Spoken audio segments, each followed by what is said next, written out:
ডাইপারের খালি প্যাকেটগুলো দিয়ে আমি একটা নতুন আইডিয়া বার করেছি, তোমাদের সাথে সেটাই শেয়ার করলাম।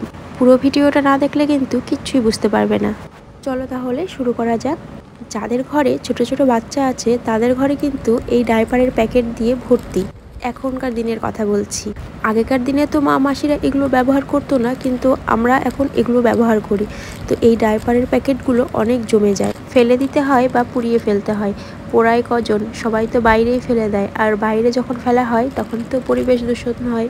তো এখন থেকে বাইরে না ফেলে কিছু কিছু প্যাকেট দিয়ে আমি যে জিনিসটা বানাচ্ছি সেরকমভাবে তোমরা ঘরের টুকিটাকি জিনিস বানিয়ে নিতে পারো। আর ও হ্যাঁ, যদি ভিডিওটি ভালো লাগে লাইক কমেন্ট শেয়ার করে দেবে, আর যারা নতুন তারা কিন্তু সাবস্ক্রাইব করে আমার পাশে থাকবে। আর তোমাদের ভিডিওটা ভালোও না লাগতে পারে। প্রথমে আমি এরকম করে প্যাকেটটাকে ভাঁজ করে নিয়েছি। এটা কিন্তু খালি প্যাকেট, তোমরা দেখেই বুঝতে পারছো।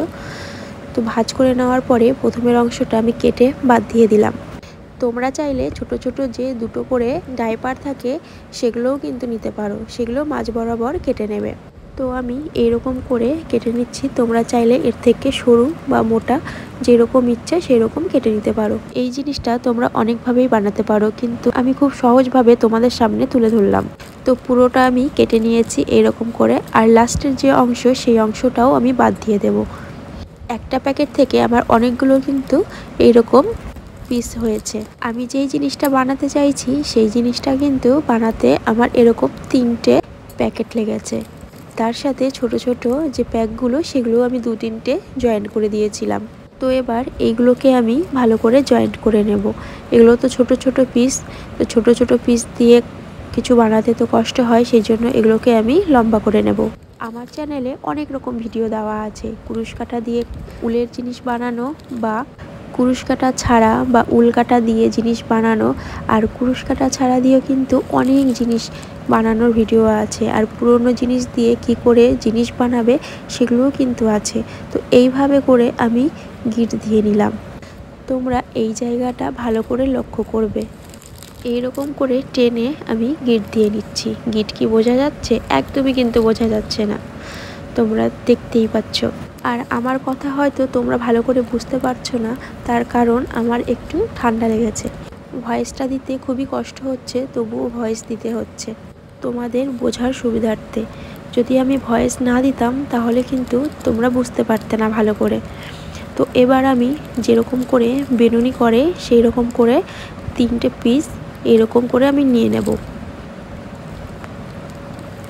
এই যে এখানে আমি জয়েন্ট করে নিলাম 3টে পিস।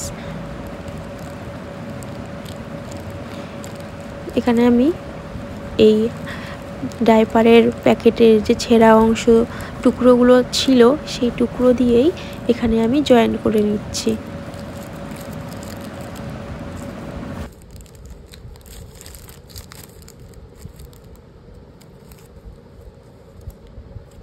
জয়েন্ট করা হয়ে গেলে আমি এরকম করে কেটে নেব। আর তোমরা হয়তো ভাবছো বেনুনি করা দেখে যে এইরকম করে বেনুনি করে তো পাপোশ বানানো হয়, কিন্তু একদমই না।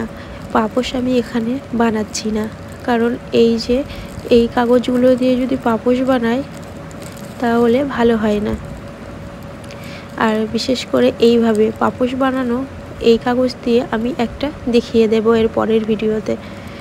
এই রকম করে সুন্দর করে পেঁচিয়ে পেঁচিয়ে আমি বেনুনি করে নেব, যেই রকম চুলের বেনুনি করা হয় ঠিক তেমনই।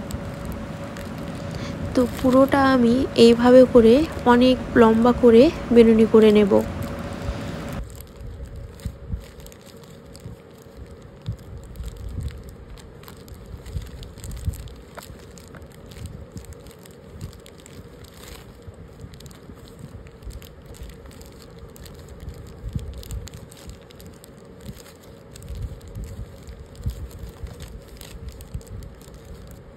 বেনুনি করা আমার কমপ্লিট হয়ে গেছে।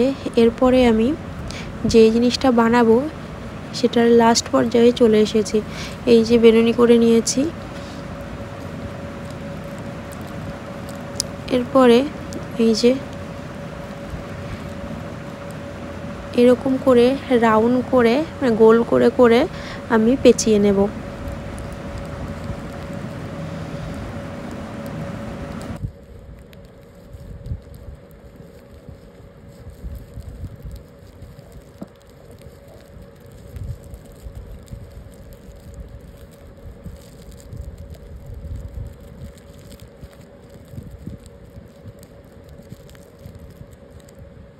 পেঁচিয়ে নেওয়া হয়ে গেলে তারপরে সুচ সুতোর সাহায্যে আমি সেলাই করে নেব ভালো করে। তোমরা যখন সেলাই করবে তখন একটু সুচ গরম করে নেবে, তাহলে তাড়াতাড়ি সেলাই করা হয়ে যাবে।